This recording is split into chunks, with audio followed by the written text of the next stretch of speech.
fais semblant d'être ma femme pour ce contrat, ordonna le millionnaire à la serveuse.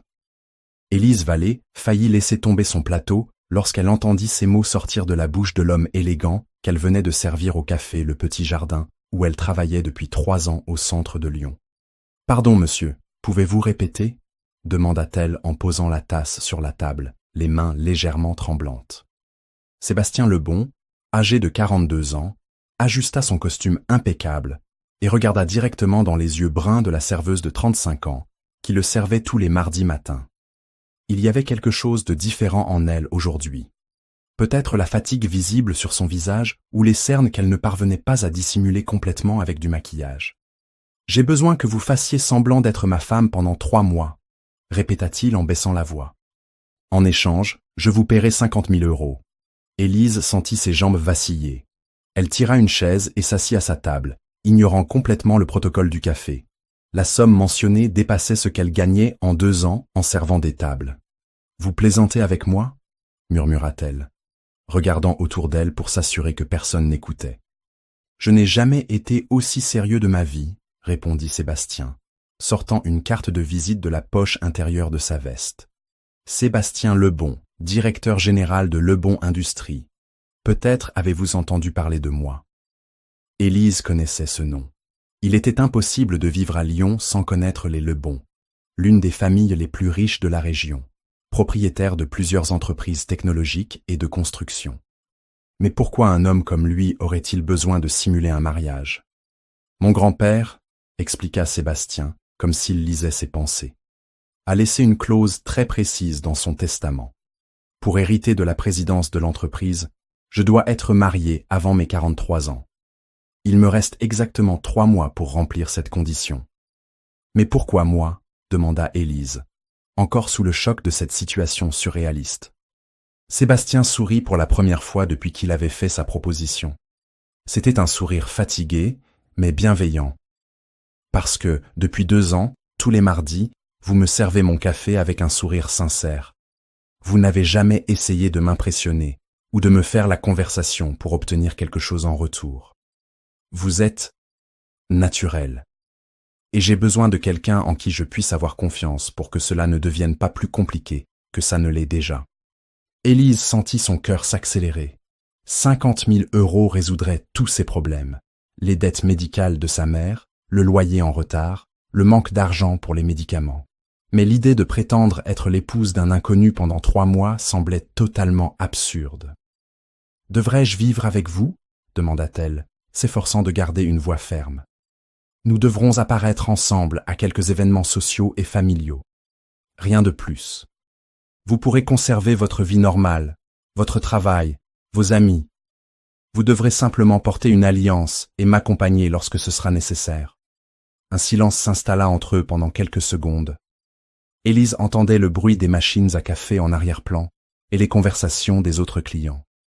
Sa vie avait toujours été simple. Travailler au café le matin, s'occuper de sa mère malade l'après-midi et économiser chaque centime pour les frais médicaux. « Pourquoi ne pas chercher une vraie petite amie ?» demanda-t-elle, curieuse. Sébastien soupira et regarda par la fenêtre du café, observant les passants pressés dans la rue de la République. « Parce que toutes les femmes que je rencontre dans mon cercle social veulent quelque chose de moi. De l'argent, du statut, des relations. Et moi ?» Il marqua une pause. « Je n'ai ni le temps, ni l'énergie pour une vraie relation maintenant. Mon entreprise traverse une fusion importante, et je dois me concentrer entièrement là-dessus. » Élise observa l'homme en face d'elle. Malgré ses vêtements coûteux et son statut social, il y avait quelque chose de solitaire dans ses yeux bleus, quelque chose qu'elle reconnaissait, car elle se sentait parfois ainsi, elle aussi. « Puis-je réfléchir jusqu'à demain ?» demanda-t-elle finalement. « Bien sûr, » répondit Sébastien en se levant de la table. « Mais j'ai besoin d'une réponse d'ici jeudi, le temps presse. » Il laissa un billet de 20 € sur la table, bien plus que le prix du café, et se dirigea vers la sortie. Avant de partir, il se retourna une dernière fois. « Élise » dit-il, et elle fut surprise qu'il connaisse son prénom. « Je sais que cela semble fou. Mais parfois, les meilleures opportunités arrivent aux moments les plus inattendus. » Lorsque la porte du café se referma, Élise resta seule avec la carte de visite entre les doigts, et la sensation que sa vie était sur le point de changer complètement. La question qui résonnait dans son esprit était simple, mais terrifiante. Qu'avait-elle à perdre? Élise passa 2 nuits à peine à dormir. Elle déambulait dans la petite maison qu'elle partageait avec sa mère, réorganisant des objets sans nécessité, cherchant le courage de prendre une décision. Le jeudi matin, elle arriva au petit jardin avec 10 minutes de retard, une première en 3 ans de travail. Sébastien était déjà assis à sa table habituelle, buvant un café et lisant quelque chose sur sa tablette. Lorsqu'il la vit, il referma l'appareil et attendit qu'elle s'approche. « Bonjour Sébastien », dit Élise, utilisant son prénom pour la première fois. L'intimité de la situation rendait le vouvoiement encore plus étrange. « Bonjour Élise. Bien dormi ? » « Non, » répondit-elle honnêtement en tirant une chaise. « J'ai besoin de connaître certains détails avant de vous donner ma réponse. » Sébastien acquiesça, rangeant sa tablette dans une mallette en cuir. « D'abord, » dit Élise, « qu'est-ce que je devrais faire exactement, à part porter une alliance ? » Assister à 3 dîners en famille. Mes parents tiennent à rencontrer ma femme, m'accompagner au mariage de ma cousine en Provence, qui aura lieu dans 6 semaines, et peut-être à quelques déjeuners d'affaires où la présence d'une épouse serait appropriée. Et si quelqu'un découvrait que c'est un mensonge? Sébastien prit une profonde inspiration. Cela ne doit pas arriver. Ma famille a des avocats très perspicaces. Et s'ils découvrent la supercherie, je perdrai non seulement l'héritage, mais probablement aussi mon poste dans l'entreprise. Élise vit la gravité dans ses yeux et comprit que ce n'était pas un jeu pour lui. C'était une question de survie professionnelle. « Devrais-je mentir à ma mère et à mes amis aussi ?» demanda-t-elle. « Vous pouvez dire la vérité aux personnes très proches, à condition d'avoir une confiance absolue en elles. Mais moins de gens seront au courant, mieux ce sera. » Élise pensa à sa mère, Marguerite, qui, à 58 ans, luttait contre un cancer et avait toujours rêvé de la voir mariée et heureuse. L'idée de lui mentir lui faisait mal, mais 50 000 € signifiaient les meilleurs traitements, des consultations privées, des médicaments coûteux.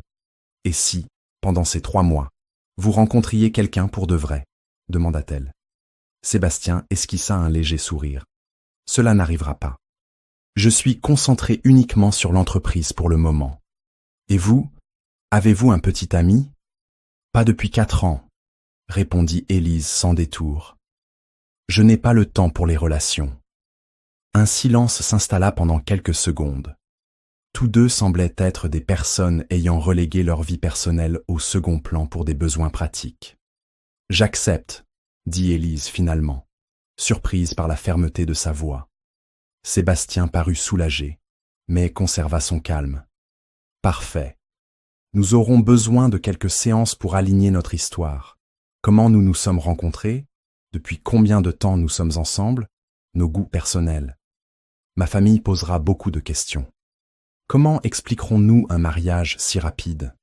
Nous dirons que c'est un mariage civil simple, parce que vous êtes réservé et n'aimez pas les grandes festivités, et que nous nous connaissons depuis 2 ans, mais que nous avons officialisé notre relation récemment. » Élise acquiesça.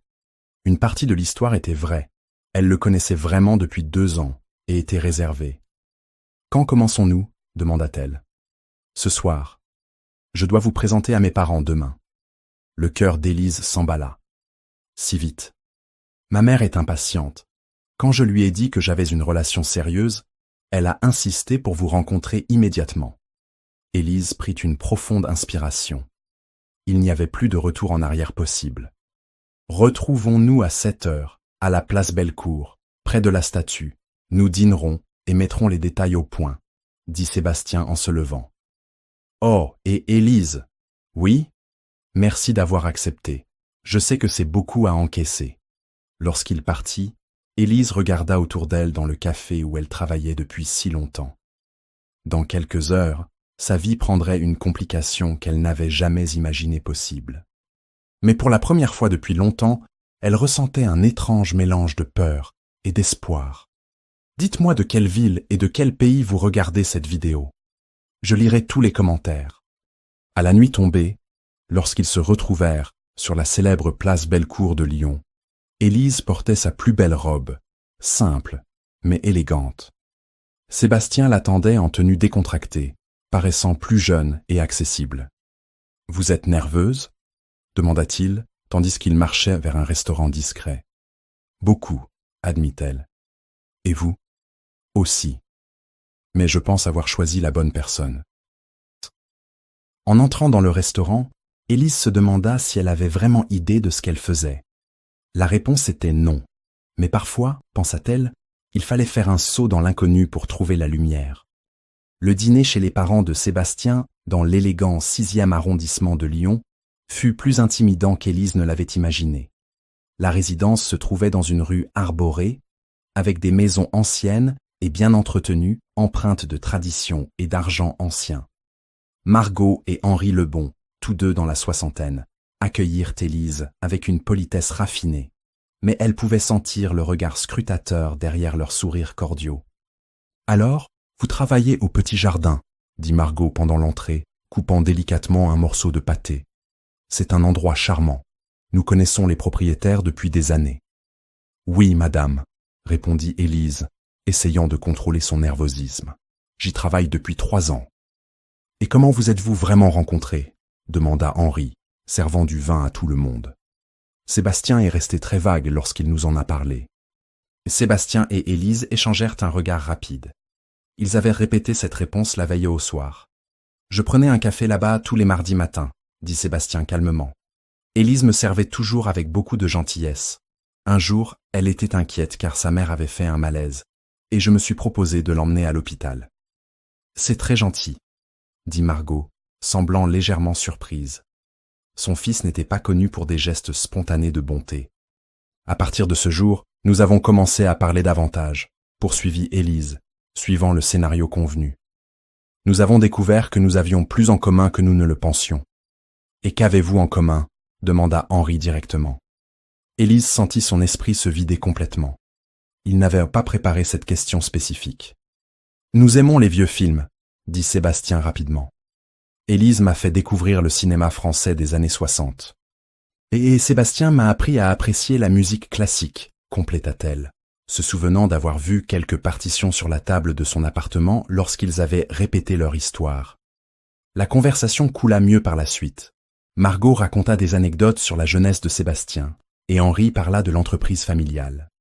Élise fut surprise de constater qu'elle parvenait à suivre les discussions sans se sentir totalement déplacée. « Et vos parents, ma chère ?» demanda Margot pendant le dessert. « J'aimerais beaucoup les rencontrer. » Le cœur d'Élise se serra. « Mon père est décédé quand j'avais 17 ans. Ma mère, elle est malade en ce moment. Un cancer. » Un silence s'installa autour de la table. Margot tendit la main et toucha doucement le bras d'Élise. « Je suis désolée, ma chère. Ce doit être très difficile pour vous deux. »« Oui, » dit Élise, et pour la première fois de la soirée, elle ne jouait pas un rôle. « Mais nous luttons ensemble. » Henri toussa discrètement. « Si vous avez besoin de recommandations pour des médecins spécialistes, nous avons d'excellents contacts. »« Merci beaucoup, » dit Élise, sincèrement touchée par l'offre. Lorsqu'ils quittèrent la maison, il était plus de 11 heures du soir. Sébastien insista pour la raccompagner chez elle en voiture. « Vous vous en êtes très bien sortie, » dit-il en conduisant dans les rues illuminées de Lyon. « Votre mère est plus observatrice que je ne l'imaginais, » répondit Élise. « Et quand elle a posé la question sur mes parents, vous avez été parfaite. Ma mère a été touchée par votre situation. Cela rendra tout plus crédible. » Élise regarda par la fenêtre. « Ce n'était pas du jeu quand j'ai parlé de ma mère. »« Je sais, » dit Sébastien doucement. « C'est pour ça que ça sonnait si vrai. » Ils restèrent silencieux pendant quelques minutes. Lorsqu'ils arrivèrent dans la rue où vivait Élise, bien plus modeste que le quartier des Lebon, elle hésita avant de sortir de la voiture. « Sébastien, » dit-elle, « puis-je poser une question personnelle ?»« Bien sûr. Pourquoi ne vous êtes-vous jamais marié pour de vrai ? Vous êtes attirant, prospère, issu d'une bonne famille. » Sébastien coupa le moteur et se tourna vers elle. À la lumière des réverbères, Élise pouvait voir une expression pensive sur son visage. « J'étais fiancé il y a 5 ans, » dit-il finalement. Camille était tout ce que mes parents voulaient, belle, cultivée, issue d'une famille connue. J'ai découvert 2 semaines avant le mariage qu'elle était surtout intéressée par mon compte en banque. Ça a dû faire mal. Oui, mais ça m'a aussi appris quelque chose d'important. Il est plus facile de garder ses distances que de risquer d'être utilisé à nouveau. Bon, Élise comprit à ce moment-là que, malgré toutes leurs différences sociales, ils partageaient en quelque chose en commun. Tous deux avaient appris à protéger leur cœur en érigeant des murs autour. « La prochaine étape, c'est le mariage de votre cousine ?» demanda-t-elle. « Dans 3 semaines, en Provence. Ce sera tout un week-end avec toute la famille réunie. Si nous passons cette étape, le reste sera plus facile. » Élise acquiesça et sortit de la voiture. En arrivant à la porte de chez elle, elle se retourna et lui fit un signe de la main. Sébastien attendit qu'elle entre avant de repartir. À l'intérieur, elle trouva sa mère endormie sur le canapé du salon, un livre ouvert sur les genoux. Élise la couvrit d'une couverture et monta dans sa chambre, où elle se regarda dans le miroir. La femme qu'elle voyait avait passé une soirée à prétendre être l'épouse d'un millionnaire. Et, étrangement, cela n'avait pas été aussi difficile qu'elle l'avait imaginé. Mais ce qui la troublait le plus était la sensation croissante qu'elle ne jouait peut-être pas seulement pour Sébastien et sa famille. Peut-être jouait-elle aussi pour elle-même. 6 semaines après le dîner chez les Lebon, le mariage de la cousine de Sébastien en Provence fut comme un conte de fées. La cérémonie eut lieu dans un château du XVIIIe siècle, entouré de champs de lavande qui embaumaient l'air printanier. Élise n'avait jamais vu un endroit aussi magnifique. « Vous êtes éblouissante », dit Sébastien lorsqu'elle apparut sur la terrasse de l'hôtel, portant une robe bleu marine qu'il avait insisté pour lui acheter pour l'occasion. « Merci », répondit-elle, ajustant nerveusement l'alliance dorée qu'elle portait depuis près d'1 mois. « J'ai toujours l'impression d'être déguisée. Pour moi, vous semblez de plus en plus naturel chaque jour. » Il y avait quelque chose de différent dans son ton, plus doux, plus proche. Ces dernières semaines, les rencontres pour répéter leur rôle de couple étaient devenues plus fréquentes et moins formelles. Des dîners qui s'étiraient pendant des heures, des promenades dans le vieux Lyon, des conversations sur les livres, les films et les rêves d'autrefois. Lors de la cérémonie, ils étaient assis au 3e rang de la petite chapelle. Élise observa la cousine de Sébastien, Aurélie, avancer vers l'autel avec un sourire radieux, et elle ressentit une étrange pointe au cœur. Lorsqu'ils échangèrent les alliances, Sébastien prit sa main et la serra doucement. « Tout va bien », murmura-t-il. « Oui », mentit-elle, troublée par ses propres émotions. À la réception, la famille Lebon la traita comme si elle faisait vraiment partie du groupe. Les tantes de Sébastien lui posèrent des questions sur leur projet d'enfant. Les cousins l'incluaient naturellement dans les conversations, et même Henri semblait plus détendu en sa présence. Ce fut pendant la valse des mariés que tout changea. « Voulez-vous danser ?» demanda Sébastien, lui tendant la main. Sur la piste de danse improvisée dans le jardin du château, sous un ciel étoilé, Élise se sentit transportée dans un autre monde. Sébastien dansait bien, la guidant avec assurance parmi les autres couples. « Vous êtes différente aujourd'hui, » dit-elle, plongeant dans ses yeux. « Différente comment ? » Plus présente, comme si vous ne jouiez pas un rôle. Sébastien s'arrêta de danser une seconde, la tenant toujours dans ses bras. « Élise, » dit-il, « je dois vous dire quelque chose. » Mais avant qu'il ne puisse continuer, Margot apparut à leur côté, souriant largement. « Vous formez un couple magnifique, » dit-elle. « Henri et moi disions que nous n'avons jamais vu Sébastien aussi heureux. »« Merci, madame, » dit Élise, sentant ses joues s'empourprer. « Appelez-moi Margot, ma chère. Après tout, vous faites partie de la famille maintenant. » Quand Margot s'éloigna, l'instant d'intimité s'était envolé. Sébastien ne revint pas sur le sujet, et Élise se demanda ce qu'il voulait lui dire. Sur le chemin du retour à Lyon, le dimanche après-midi, ils voyagèrent en silence la plupart du temps. Élise observait les paysages défiler tout en analysant les sentiments confus qu'elle avait ressentis pendant le week-end. « Il ne reste que 6 semaines avant la fin de notre accord, » dit Sébastien lorsqu'ils s'arrêtèrent dans un café sur la route pour prendre une collation. « Oui, » répondit-elle, remuant distraitement le sucre dans son café. « Ça passe vite. »« Élise, » dit-il, se penchant légèrement sur la table, « que ferez-vous après, avec les 50 000 €? » Elle y avait beaucoup réfléchi. « D'abord, je m'occuperai du traitement de ma mère. Ensuite, je ne sais pas, peut-être suivre une formation ou ouvrir une petite entreprise. Et si je vous proposais un emploi dans l'entreprise? Élise le regarda, surprise. Comment ça? Nous avons besoin de quelqu'un pour coordonner notre programme de responsabilité sociale. Quelqu'un qui comprend les besoins des gens ordinaires, qui a une expérience réelle des difficultés financières. Sébastien, je n'ai qu'un diplôme de lycée. Vous avez quelque chose de plus important. Une empathie sincère et du bon sens. J'ai vu comment vous avez géré ma famille, comment vous vous adaptez à différentes situations tout en restant authentique. Élise resta silencieuse, essayant d'assimiler la proposition. Vous n'avez pas besoin de répondre maintenant, dit-il. Prenez le temps d'y réfléchir. Lorsqu'ils arrivèrent à Lyon, en s'arrêtant devant chez elle, Sébastien ne coupa pas immédiatement le moteur. « Élise, dit-il, fixant ses mains sur le volant, je dois vous dire quelque chose d'important. »« Quoi ? Ces 2 derniers mois, quelque chose a changé.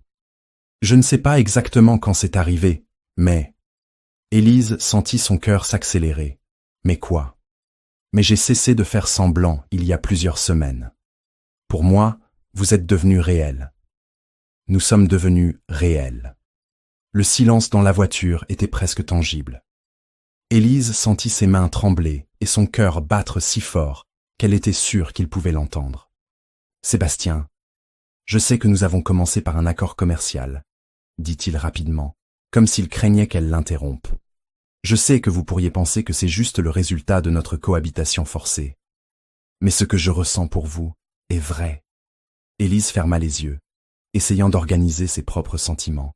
« Je ressens quelque chose aussi, » admit-elle finalement. « Mais et si ce n'était que le contexte de la situation? Et si, quand tout cela sera fini, alors nous le découvrirons, » dit Sébastien, la regardant enfin. « Quand le contrat sera terminé, si vous le voulez, nous pourrons repartir de zéro. Sans faire semblant, sans pression, sans délai.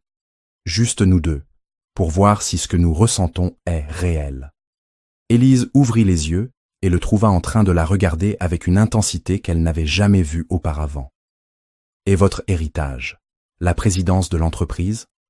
Oh si je le perds en choisissant d'être sincère plutôt que de continuer à faire semblant, peut-être que ce n'était pas destiné à être à moi. » Cette nuit-là, Élise s'allongea dans son lit, le cœur encore battant. Dans 6 semaines, le contrat prendrait fin, et elle devrait décider non seulement de l'offre d'emploi, mais aussi de la possibilité de transformer un mensonge en vérité, un accord commercial en amour véritable. Pour la première fois depuis des années, elle s'autorisa à rêver d'un avenir différent. Un avenir où elle n'était pas seule, où quelqu'un la voyait non seulement comme la serveuse qui servait le café, mais comme une femme capable d'aimer et d'être aimée. Parfois, les meilleures opportunités arrivent vraiment aux moments les plus inattendus. Et parfois, faire semblant d'être quelqu'un que nous ne sommes pas peut nous aider à découvrir qui nous voulons vraiment être. 6 semaines plus tard, le dernier jour du contrat, Sébastien hérita de la présidence de l'entreprise. Et Élise, portant la robe blanche qu'elle avait gardée pendant 15 ans, marcha vers l'autel d'une petite église de Lyon, où l'homme qui lui avait un jour proposé de faire semblant d'être sa femme l'attendait pour rendre tout cela réel. Recommencer ne signifie pas effacer le passé. Cela signifie choisir d'écrire un avenir différent. Si vous avez aimé cette histoire, laissez un commentaire ci-dessous, partagez-la avec vos amis et abonnez-vous pour écouter les prochaines.